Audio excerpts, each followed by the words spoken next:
Nada, pues agradecer a Juanjo, a Diego Godoy, que lo tenemos hoy aquí con nosotros, y a Belén Roch, haberme invitado a participar, y a todos nosotros. Yo creo que 16 años ya haciendo este curso y todo éxito. La verdad que esto es digno de mención y enhorabuena.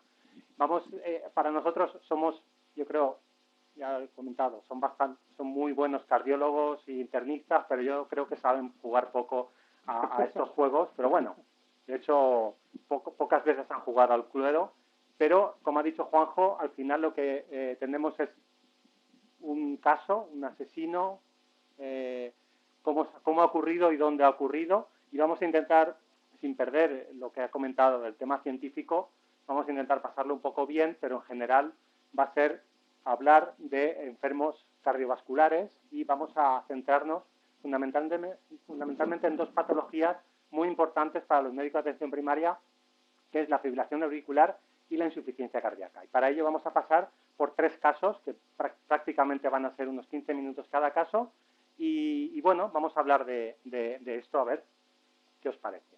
Bueno, el clodo del corazón.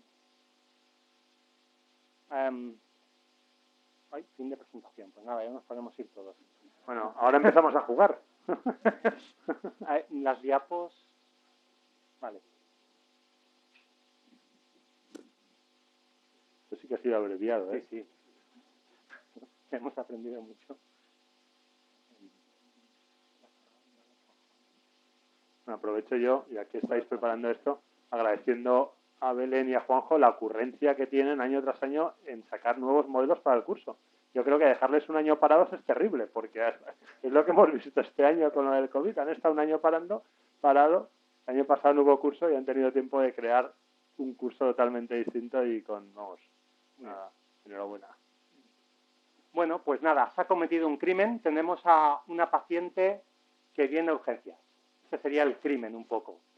Ha fallado todo lo demás y la paciente ha tenido que venir a urgencias por dolor torácico y durante su estancia en urgencias se detecta una fibrilación auricular rápida a 145 latidos por minuto que no era conocida y elevación de biomarcadores de daño miocárdico, en este caso troponina, y tenía un antecedente personal de hipertensión en tratamiento con valsartán.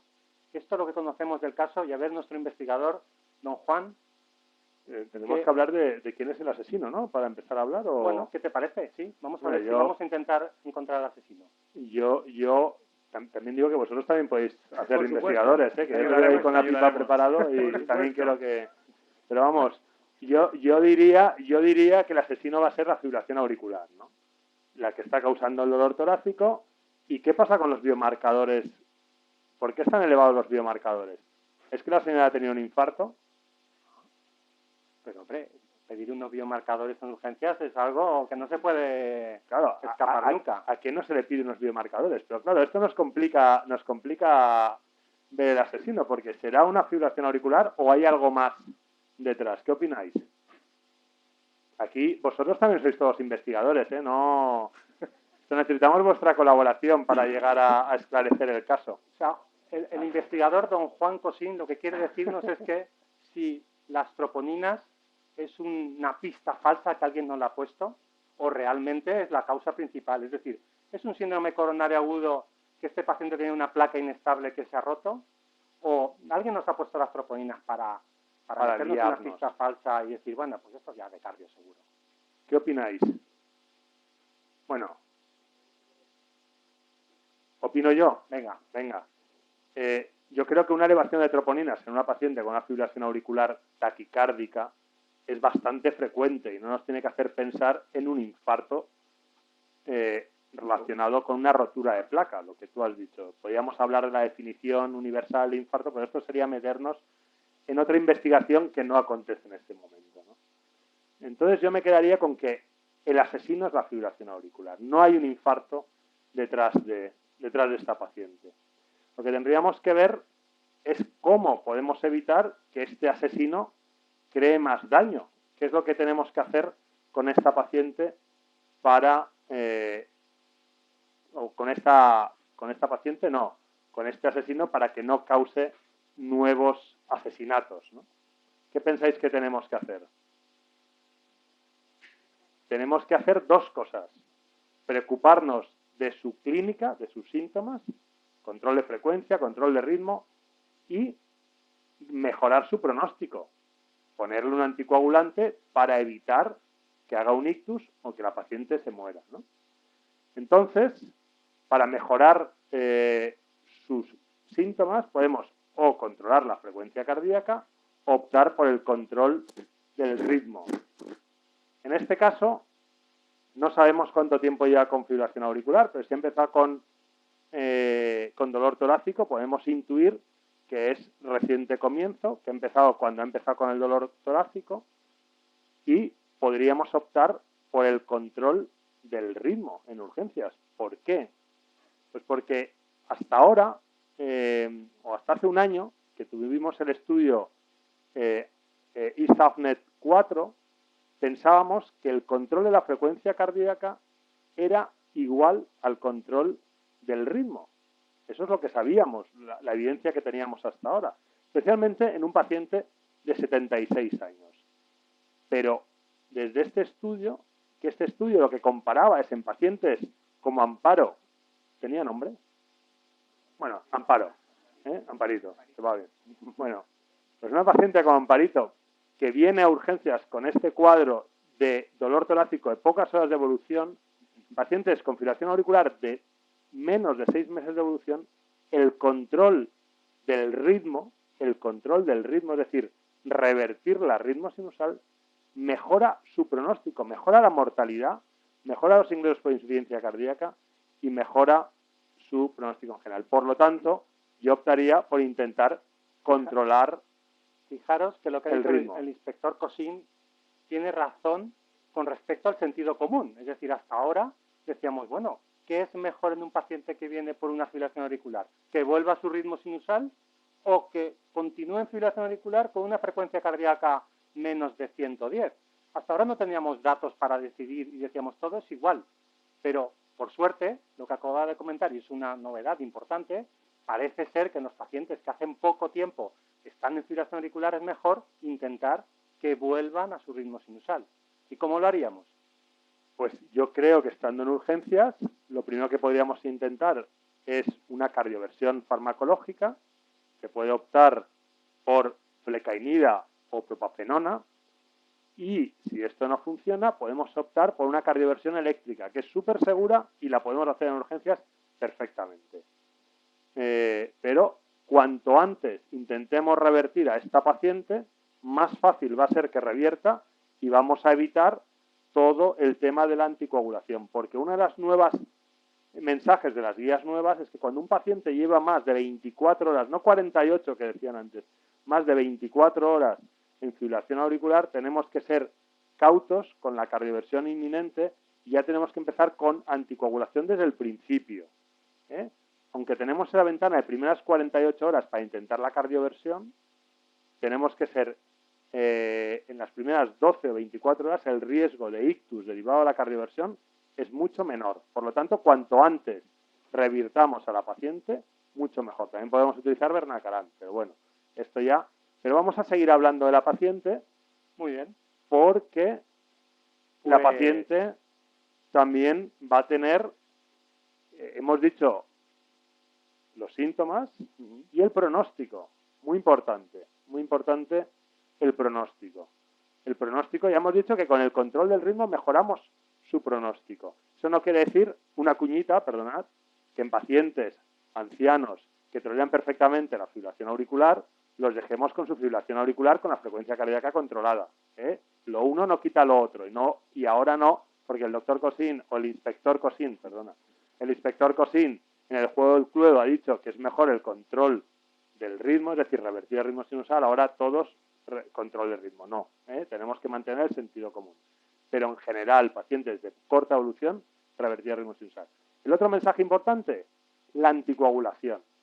La anticoagulación, sabemos que esta paciente tenía un CHA2-VASc de hipertensa, ¿no? Hipertensa. Bueno, ¿qué CHA2-VASc tenía? 76 años, mujer e hipertensa. 4. CHA2-VASc de 4. Otra cosa es que sea mujer y que el factor de la mujer lo podemos hablar, pero bueno, no interesa perderte. Chasvas de 4 tienen una indicación clara, alrededor de un 8% de riesgo de ictus cada año, entre 7 y un 8% de riesgo de ictus cada año, por lo tanto, tiene que estar anticoagulada. ¿Sí ¿Con qué? ¿Por qué? ¿Con qué? Digo, ostras, me lo estás... ¿Con heparina? El inspector Fácila. ¿Cómo la anticoagularíais? Para hacer la cardioversión, por ejemplo. El riesgo hemorrágico, en este caso, el riesgo hemorrágico me interesa. Tenemos que plantear, en este caso, el riesgo hemorrágico es bajo, porque el único factor del Hasbled que tiene es la edad. Y no me importa, la hipertensión está bien controlada hasta que no se demuestre lo contrario. Bueno, está bien controlada. Yo creo que el campo aquí es la hipertensión, que aquí muchos de vosotros dedicáis a la hipertensión, y es una mujer de 76 años de larga evolución y parece ser que solo era llevada con un fármaco. Y si yo recuerdo, que creo que no me equivoco, con un fármaco estamos fallando casi siempre, ¿no? Por eso probablemente el capo es otro. O sea, que tú me estás diciendo que el asesino es... El capo, me lo dices con la pipa así, pues claro, cualquiera no te cree. Pero bueno, centrémonos en el problema. Vale. Inspector. No, sois inspectores, no historiadores. Vale. Ya me doy cuenta. Pero el inspector Núñez me desvía la atención. Lo que ocurrió hace 20 años con su hipertensión, eso no viene a cuenta ahora. Lo que tenemos que tener claro es que tenemos que mejorar su pronóstico. Y a esta paciente le tenemos que poner un anticoagulante de acción directa. Es el tratamiento de elección para estos pacientes. Además, a día de hoy, en la Comunidad Valenciana tenemos la suerte de que, con la excepción de la pandemia, podemos prescribir anticoagulantes de acción directa. Pero, inspector Cosín, dígame eso usted. Falla. Anticoagulación en un paciente que acaba de llevar troponinas, ¿habrá que antiagregar o algo o no? Pero si el inspector Fácila me está llevando a su huerto. Y no. Algo, ¿no? A ver, ya hemos dicho que no era un síndrome coronario agudo. Nos estamos diciendo que esta paciente, Amparito, no ha tenido un síndrome coronario agudo. Lo que ha tenido es una elevación de troponinas secundaria a su fibrilación auricular. Y lo que tenemos que hacer es solucionar, revertir la ritmo sinusal para aliviarle los síntomas y pautarle. ¿Usted aseguraría que esta paciente no tiene ninguna lesión coronaria? Asegurar, a lo mejor la tiene, pero no nos preocupa. No es lo que va a marcar su pronóstico. El pronóstico de Amparito va a venir marcada por el riesgo de ictus relacionado con su fibrilación auricular. Por lo tanto, tenemos que empezar a anticoagularla. Muy bien. Y ya que estamos hablando de la anticoagulación, quería decirles una cosa. Cuando ustedes ven una paciente anticoagulada con Sintrón en su consulta, y esto justo la semana pasada se acaba de publicar el Atlas de la Anticoagulación en España, más de la mitad de pacientes están anticoaguladas con Sintrón y casi la mitad de ellos están mal controlados, se tienen que fijar en el tiempo en rango terapéutico, porque tener a un paciente anticoagulado con Sintrón con un tiempo en rango terapéutico por debajo del 60%, y todos tenemos acceso al tiempo en rango terapéutico, duplica su mortalidad, duplica su riesgo hemorrágico y duplica el riesgo de ictus. Es decir, es hacer mala praxis si tenemos a un paciente con fibrilación auricular anticoagulado con Sintrón con un tiempo en rango terapéutico por debajo del 60%. Y todos estos pacientes deben de ser pasados a un anticoagulante de acción directa, porque si no, estaremos haciendo un flaco favor a estos pacientes. Vale. Hemos pasado a la paciente a ritmo sinusal porque usted ha considerado que esta paciente hay que cardiovertirla. Exactamente, inspector Fácila. Bueno, pues si ya está en ritmo sinusal, yo no la tengo que anticoagular, ¿verdad? Me gusta que me haga esa pregunta. ¿Y hay alguna pregunta en la audiencia?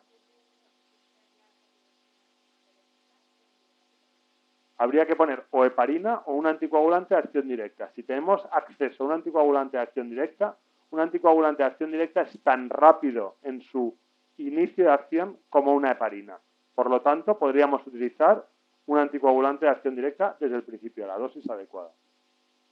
Y el efecto anticoagulante está más probado, tenemos mucha evidencia, mucha más evidencia con anticoagulantes de acción directa en cardioversión que con una heparina de bajo peso molecular. Ha estado 4 horas en fibrilación auricular. ¿Yo voy a condenarle a un anticoagulante de por vida?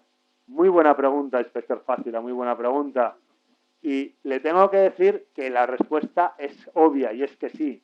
¿Y saben por qué? Porque son los pacientes que tienen un episodio de fibrilación auricular los que más riesgo tienen de tener nuevos episodios.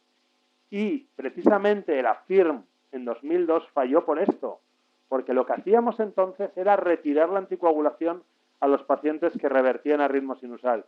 Y es cuando tenían las complicaciones, cuando morían y cuando hacían el ictus. Por lo tanto, otro mensaje que ha de quedar muy consolidado. Paciente con fibrilación auricular paroxística, da igual que revierta ritmo sinusal, tiene que llevar toda su vida anticoagulación.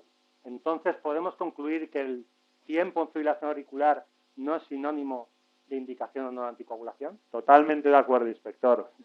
Pero le voy a añadir otra cosa, porque usted me estaba diciendo que si esta paciente tenía un síndrome coronario agudo o no lo tenía. El tema de la aspirina. ¿Cuántos pacientes vemos anticoagulados que llevan aspirina además de la anticoagulación? Error. Año tras año lo digo en este curso. El paciente con síndrome coronario crónico, que hace más de un año que ha tenido el evento coronario y tiene fibrilación auricular, porque se le ha puesto un stent, solo tiene que llevar la anticoagulación oral. Son excepciones contadas con los dedos de una mano, los de una, no los de las dos, los casos que tienen que llevar anticoagulante más antiagregante. Entonces, libremente, si ustedes ven un paciente que hace más de un año del síndrome coronario agudo y no hay ninguna nota por cardiología que diga que este paciente tiene que llevar la antiagregación de por vida, que serán, ya digo, excepciones muy contadas, solo la anticoagulación oral. Y si lleva un antiagregante, mejor clopidogrel que aspirina. Y bueno, ya tenemos a la paciente, como ha comentado usted, que ha conseguido el ritmo. Yo ya la había dado de alta y todo, inspector. O sea, ya la estaba viendo en consulta. ¿Con qué tratamiento?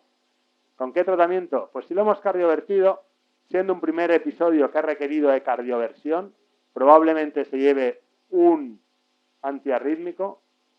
Posiblemente me plantearía, si repite, indicarle una ablación y, por supuesto, un anticoagulante de acción directa, que es lo que recomiendan las guías de todo el mundo, las guías de Estados Unidos, las guías europeas, las guías canadienses. Cualquier guía recomienda como primera opción para este paciente un anticoagulante de acción directa y tal vez, como decía el inspector Núñez, fijarnos si la tensión estaba bien, ver si hay algún factor causal de la fibrilación auricular, la hipertensión, síndrome de apnea del sueño, muy importante, quédense con este mensaje, un factor de riesgo de la fibrilación auricular muy frecuentemente es el síndrome de apnea del sueño, hay que corregirlo, hay que investigarlo y, por supuesto, ya lo hemos dicho varias veces, el anticoagulante. Ha dicho dos cosas así muy interesantes de soslayo, pero os ha dejado ahí por encima el tema de la ablación. Parece como que esto es la solución definitiva a la fibrilación auricular. Bueno, ¿esto qué es? Porque yo sé de la ablación de las taquicardias supraventriculares que los curamos a los pacientes. ¿Y en la fibrilación auricular qué?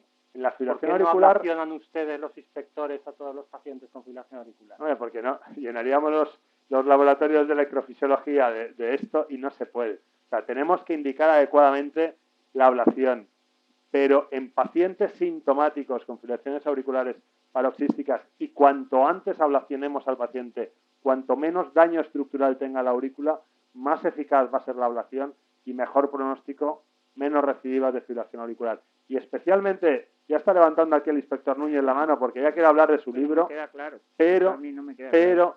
pero le tengo que decir que si tiene insuficiencia cardíaca más fibrilación auricular, la indicación es clara, es una indicación clase 1 en las guías. ¿Qué es lo que no le queda claro, inspector Núñez? Yo que no, con usted no quiero... No, conmigo no. El moderador, me separo, inspector. El moderador que ya le he dado el alta a la paciente y yo me extraña mucho, hay mucha información que me gustaría conocer. Yo no sé, por ejemplo, cómo está la estructura funcional y anatómica del corazón. Inspector Núñez, ¿cómo le va a dar de alta y no sabemos nada. Yo, de verdad, me echo en falta esto. ¿Me podría usted aclarar? El inspector Cosino ha considerado que le puede dar de alta de urgencias. Entonces, para hacer una cardioversión de urgencias, ¿hace falta un ecocardio, señor? No, señor.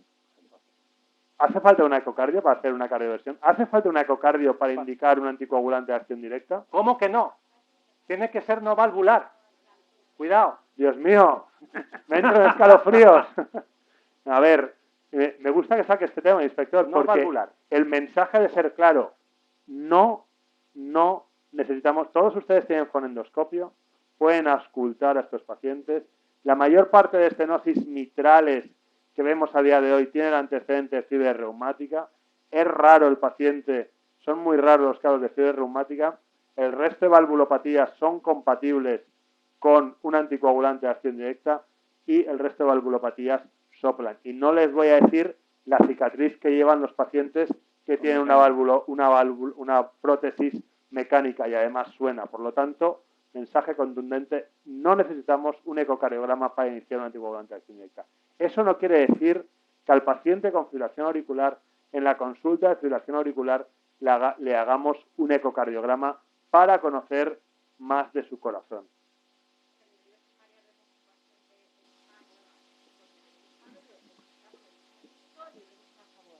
Y sabemos que le tenemos que anticoagular, ¿vale? Entonces, a la hora de saber lo de o sea, yo me guío más que nada, si oigo un soplo no lo oigo. Entonces, porque es lo único que a lo mejor un momento dado para empezar a anticoagular ya y luego mandarle a cardio para estudio, sería así, por ejemplo, si yo ausculto un soplo, incluso le voy a decir otra cosa. ¿pararía en ponerle un eco y esperaría hasta que le hiciera una eco o no? No, hay datos de vida real, hay un estudio de práctica clínica brasileño con no sé cuántas, 2000 y pico estenosis mitrales con anticoagulantes de acción directa, en el que el anticoagulante de acción directa funciona bien. El único dato que tenemos que el anticoagulante de acción directa funciona mal es en la prótesis mecánica. Estudio Realign hace ya muchos años con dabigatran al principio. Es el único dato que tenemos de que el anticoagulante de acción directa funciona mal, con prótesis mecánica. Y estos pacientes van a llevar la cicatriz. Cualquier inspector podrá ver la cicatriz del paciente y además oirá el ruido de la prótesis mecánica. Por lo tanto, el mayor error puede ser que tenga una estenosis mitral de grado severo, lo cual es raro que debute con esto, es raro que no esté diagnosticado previamente y además tendrá el antecedente de la fiebre reumática. Pero ya digo que no es un error monumental, tenemos evidencia de práctica clínica con más de 2.000 pacientes que no hay problema con anticoagulación. Luego ya estará el inspector jefe que decidirá que es el inspector de verdad si se lo autoriza o no, pero bueno. La verdad es que el investigador me ha convencido, el que a mí no me convence es bueno, pues vamos a ver el caso. A mí no me ha convencido. Inspector Núñez, como siga hablando de Marieta, de Amparete, no vamos a hablar de su caso. Me ha quedado una pregunta. ¿El claro. ¿Qué antiarrítmico le daría un beta? Perdón. ¿Qué antiarrítmico le daría? Pues si este paciente no tiene hipertrofia en el electro y no tiene antecedentes de una hipertensión mal controlada, probablemente le daría flecainida. Y le asociaría un betabloqueante. Siempre que demos un 1C, flecainida o propafenona, tenemos que asociar un betabloqueante a un calcio antagonista. Y otro mensaje es que normalmente si es un episodio bien tolerado que no requiere una cardioversión por nuestra parte, que es una fibrilación auricular detectada de forma casual, que no ocasiona insuficiencia cardíaca o que no ocasiona un hallazgo casual, en el primer episodio no pautamos antiarrítmico muchas veces. En este caso de elevar troponinas, quizás sí que el segundo episodio sería, entonces yo sí que plantearía quizás añadirlo. Pero bueno. Depende también de la elevación de troponinas y depende de muchas cosas. Vamos a pasar al siguiente caso, que el doctor Núñez, el inspector Núñez quiere meter ya la cuchara aquí para organizar un poco todo esto. Le encanta organizar las investigaciones. Se trata de una mujer de 71 años que acude a urgencias por descompensación leve moderada de insuficiencia cardíaca. antecedentes de miocardiopatía isquémica con fracción de eyección en torno al 38% y que está en tratamiento con enalapril y bisoprolol y seguril previo a un comprimido, pero que ella había incrementado a 2 porque veía que se le hinchaban las piernas. ¿Quién es el asesino de esto? ¿Cuál es el antecedente del asesinato de esto? ¿Dónde y con qué? Defina usted al paciente, por favor. Bueno, yo creo que el asesino está claro, es la disfunción sistólica que tiene ya crónica, ¿no? La paciente ya está controlada y tratada por esto, ¿no? Probablemente aquí lo que habría que buscar es también el capo, ¿no? El capo es cuánto tiempo lleva esta paciente antes de venir a urgencias con síntomas y signos de descompensación y llevando un tratamiento no óptimo, porque esta paciente no lleva un tratamiento óptimo. Y esta paciente probablemente ha pasado por la consulta a un médico una o varias veces y probablemente no se ha hecho nada. ¿Y tú qué opinas? O sea, están callados, ¿eh? Les ha echado la culpa al resto de inspectores. Bueno, entonces tú dices que la causa principal es la disfunción ventricular, ¿no? Pero que esta descompensación no hubiera ocurrido, es decir, este asesinato no hubiera ocurrido. Más tarde o más temprano una descompensación llega.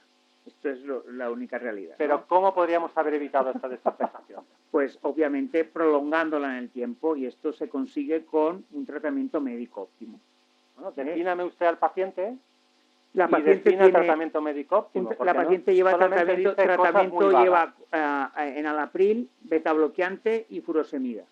Esto hoy en día es un tratamiento que lleva 2 pilares, si no me equivoco, investigador Pérez, dos pilares del tratamiento y hoy en día sabemos que son 4. Y uno de ellos anticuado. Pues, en fin. Podríamos mejorar. ¿Puedes ayudarme en esto, por favor? Sí, hombre, yo creo que tenemos mucho que hacer en ese paciente para optimizar el tratamiento. Como bien ha dicho el inspector Núñez, con las nuevas guías deberíamos ir a una cuádruple terapia, ARNI, betabloqueante, que sí que lo lleva, y SGLT2, y antagonista del mineral corticoide. ¿Cómo se puede atrever usted a hacer una cuádruple terapia cuando esta paciente lleva meses diciéndole que estaba muy bien?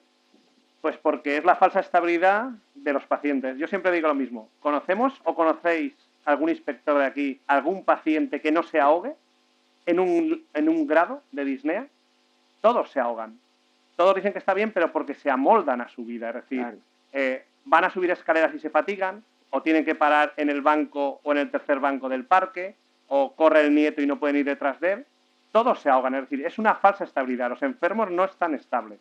Y tenemos, como bien ha dicho el inspector, mucho margen de mejora y pasan por delante de nosotros a diario y no somos capaces de modificar ese tratamiento cuando ha demostrado ese fármaco. Yo no estoy de acuerdo, ¿eh? ¿No? Hay pacientes que están en grado funcional 1. De todas formas, en ese grado funcional 1... Son realmente raros, pienso yo. Con una disfunción sistólica establecida. Mira, yo coincido con el investigador Pérez en que esta mujer, 71 años, probablemente se ha amoldado a esa vida que le permite. Y el enfermo cuando viene y te dice, estoy mucho mejor, es porque el paciente recuerda en su peor momento y dice, doctores, ahora estoy mucho mejor, no me ahogo en la cama, ahora por lo menos puedo hacer cosas en casa. Pero este es un enfermo muy limitado funcionalmente y probablemente esa falsa estabilidad está en que no preguntamos o no incidimos realmente en conocer el estatus funcional del enfermo. Este es un enfermo con una mortalidad a 5 años del 50%. Por muy bien que la veas, Juan, esta mujer tiene 50% de mortalidad a 5 años. Y esta mujer, además, tiene un riesgo de reingreso en torno a un 10-15% anual. Y por ejemplo, tan estable no me parece. Y cuando toca el hospital, un 25% al mes. Yo lanzaría el mensaje de que, aparte de lo que estáis diciendo, lo importante es que el paciente, esta paciente, lleve el tratamiento optimizado desde el principio. Y esto es lo que hay que hacer. Absolutamente. Independientemente de los síntomas que cuente. Porque el error es que porque el paciente diga que se encuentra bien, no optimicemos el tratamiento.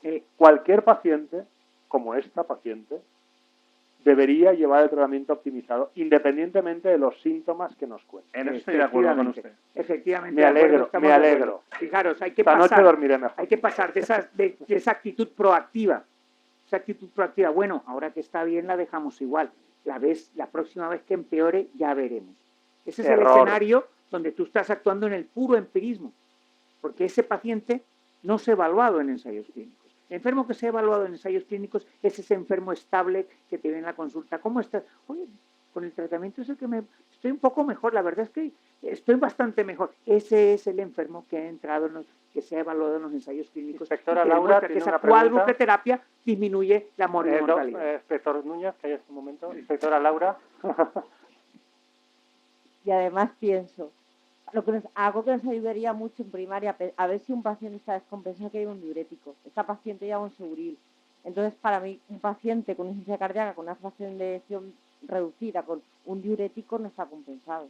Totalmente de acuerdo. Muy buen apunte, ¿eh? Ese clase 1 con diurético, es falso. Que le dices, quites el diurético, no me lo puedo quitar porque entonces me fatigo y me hincho más. Ese es el típico que está descompensado y que, claro... Y luego, como inspectores, somos todos bastante malos, porque en cuanto a la subjetividad que tenemos de valorar... Sí, es así.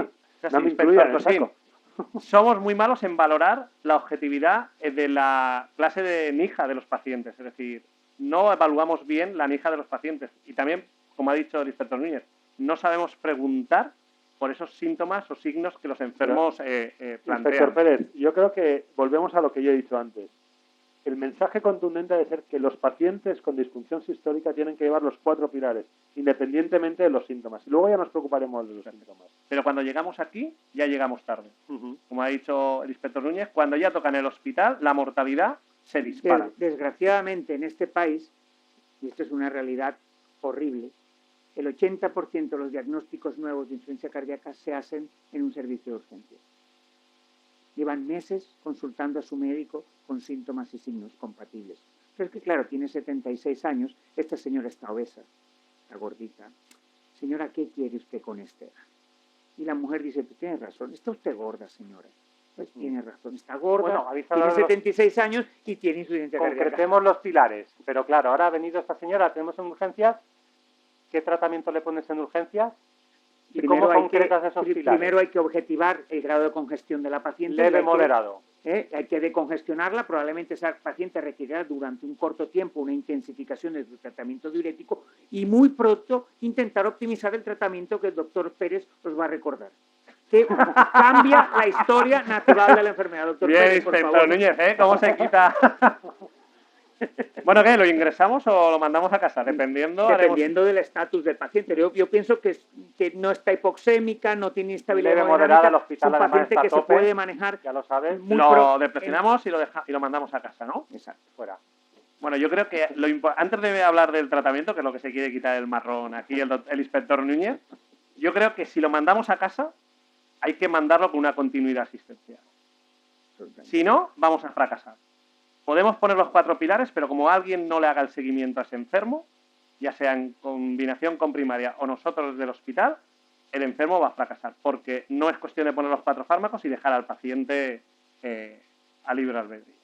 Muy bien. Entonces, dependiendo de hacia dónde vaya ese paciente y quién lo va a continuar, empezaríamos unos fármacos u otros. Frecuencia cardíaca, 80 latidos por minuto. Le doy datos porque me lo acaba de transmitir el forense. 80 latidos por minuto. El forense.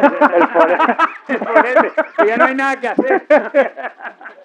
El forense. ¡Lo ha matado! 80 latidos por minuto, 130 de presión sistólica y 60 de diastólica. ¿Cómo empezamos? ¿Con qué empezamos? Y dime, no sé, incluso dosis, algo más concreto, por favor. Que yo vale, ¿y cómo vamos de filtrado? De filtrado vamos bien, 63. Es fácil. Bueno, yo le mantendría el beta-bloqueante, por supuesto, ahí no habría vuelta de hoja. Y, por supuesto, que le quitaría el enalapril, ahí está claro. No me acuerdo si llevaba enalapril de 5, ¿era? Enalapril de 10. ¿De 10? Sí. Pues le podríamos cambiar perfectamente por un sacubitril valsartán de dosis media, sin ningún problema, y probablemente le añadiría un SGLT2. Yo añadiría que tienen que pasar 36 horas desde que se suspenda el IECA. Que no estaba. Perdón. Hemos dicho los cambios que íbamos a hacer, y ahora decimos cómo lo hacemos. Ok. Eso. Venga. El betabloqueante, bueno, ya que ha comentado el inspector Cosín, ha hecho una buena puntualización, ya que lleva el enalapril, deberíamos esperar 36 horas para iniciar el ARNI, el sacubitril valsartán, a dosis, y iniciaría también un ISGLT2. Y dejaría el mineral corticoide para más adelante. Es un paciente que va con un filtrado bien, que no va a haber ningún problema. El ISGT2 no nos va a alterar el filtrado glomerular de primera. El sacubitrilo valsartán lleva un YECA ya previamente a dosis moderadas altas, que podemos hacer el cambio a dosis medias del sacubitrilo valsartán, y el betabloqueante ya lo llevaba. Por tanto, eso es lo que haría. Y luego, una continuidad en 7 días, alrededor de una semana, ver al enfermo para ver si... ¿Y usted cree que llevando 10 miligramos de enalapril podría pasar una dosis media de sacubitrilo valsartán? Con un filtrado como el que tiene. Y no es una paciente relativamente alta. Yo creo que en este sentido ¿irías a dosis bajas? ¿Por qué? Porque el paciente se va a ir con más dosis de diurético. Entonces yo probablemente a este paciente le pondría dosis 1 de sacubitril valsartán, 24-26, seguiría con el betabloqueante porque frecuencia cardíaca 60 y le añadiría el ISGLT2 y probablemente este paciente se iría a casa con más dosis de diurético.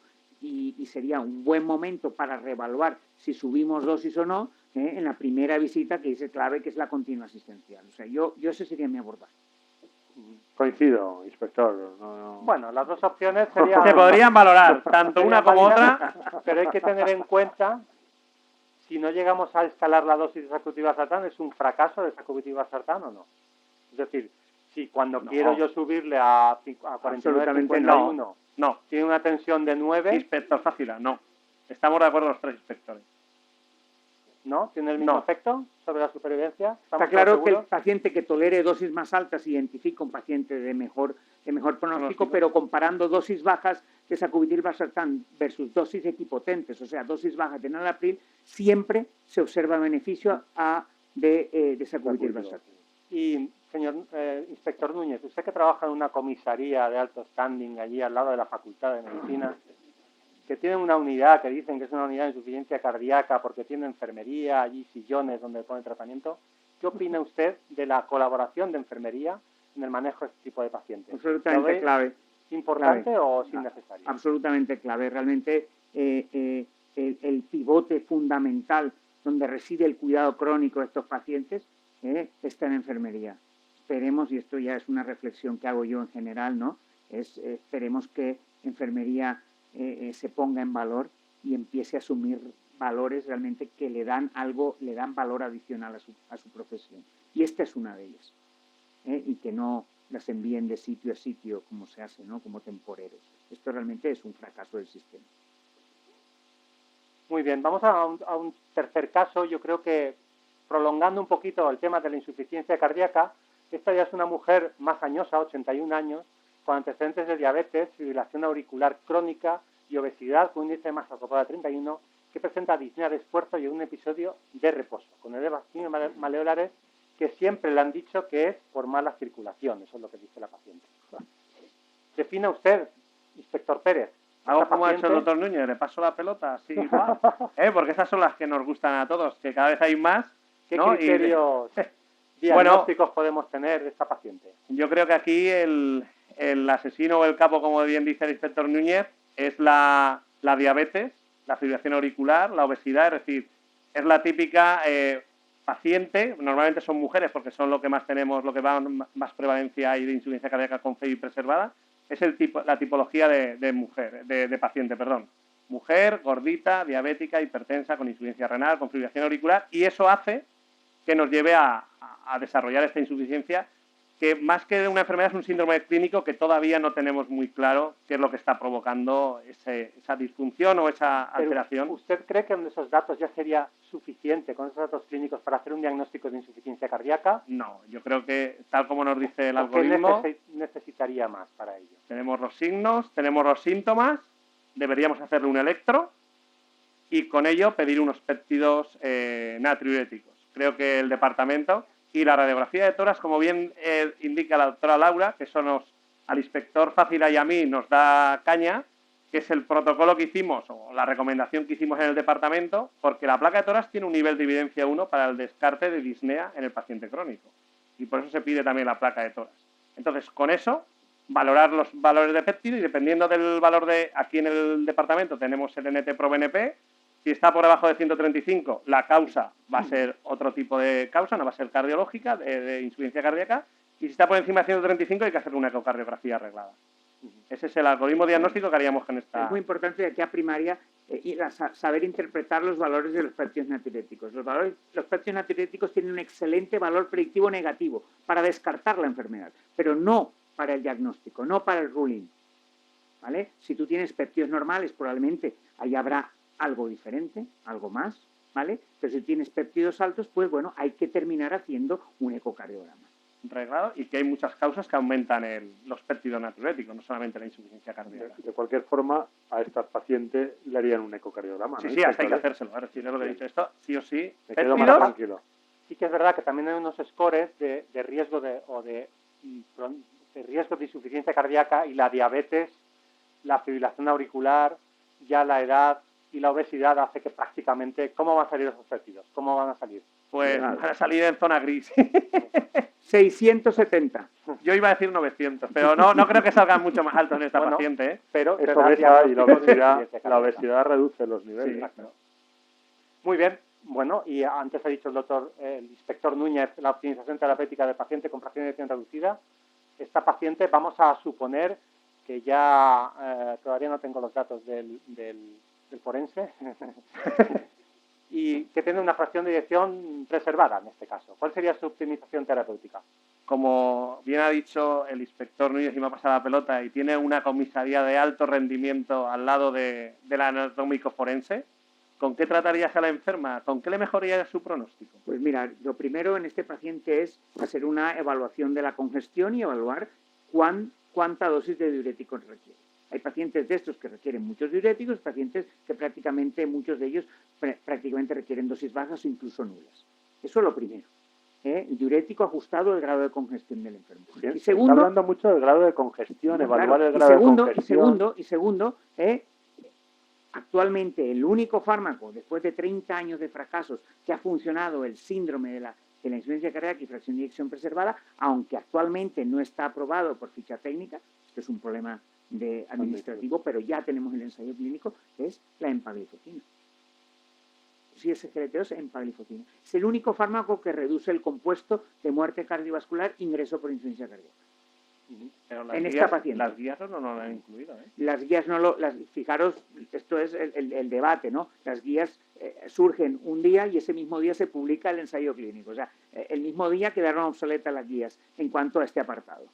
En este caso lo tenemos fácil porque es una paciente diabética y podemos aprovechar el diagnóstico de diabetes para añadir un SGLT2. Lo que no puede ser este paciente que siga siendo tratada con fármacos antidiabéticos que no han demostrado beneficio cardiovascular. Y en este paciente lo que no puede ser es que no lleve empagliflozina. Además, habría que poner un agonista GLP-1 para que perdiera peso, ya de paso, ¿no? Le iría bien también. Eso no le iría más.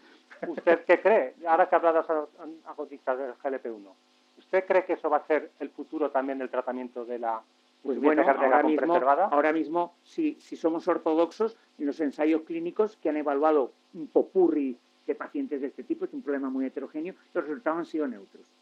Pero actualmente centrados en paciente con insuficiencia cardíaca fea y preservada, criterios bastante homogéneos de obesidad, hay dos ensayos clínicos en marcha que, os digo mi opinión, yo creo que perder peso es un valor seguro para mejorar. Va a mejorar la yo veo esto ganador.